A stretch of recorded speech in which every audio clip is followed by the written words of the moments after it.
khổ sân na sai hay mê gâu khai giáo khô lại phía lòng đầu mơ mô khi khá ngô phí đã lấy khổ thù ô lô khu cha giao cái tổ thực không sẽ bằng nhô thực khế yam tăng ốc khóc tô mê tô số giáo mơ ông tô bạc bố rê chấm sẽ bê na ya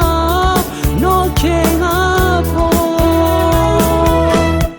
ba năm sang cho rê yo chi tê yam biu ma khô rê yo cố ca kinh kê cô tao gây măng hô lô kinh phá bì ya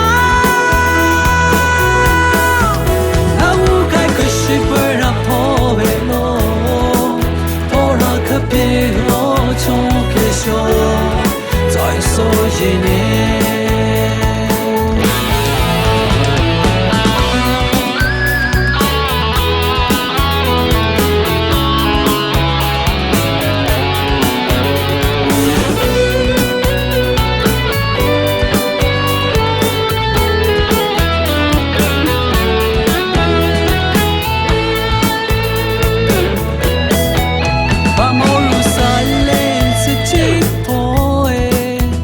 khổ sân na sai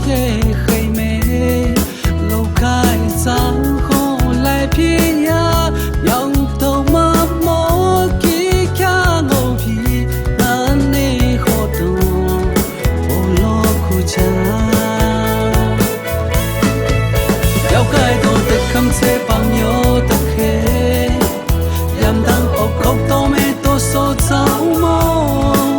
mong tô bạc bố rê chấm sẽ bê na ya nó khê ngã phô ba năm sang cho rê yo chi tê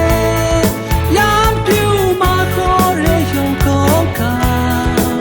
kinh kê cô ta kê măng ngô ngô kinh phá bì ya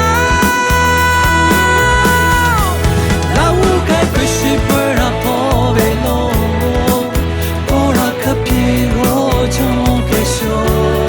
再说一年，我是多坎坷，在职场的万里河破然后强口没在，树叶落呢。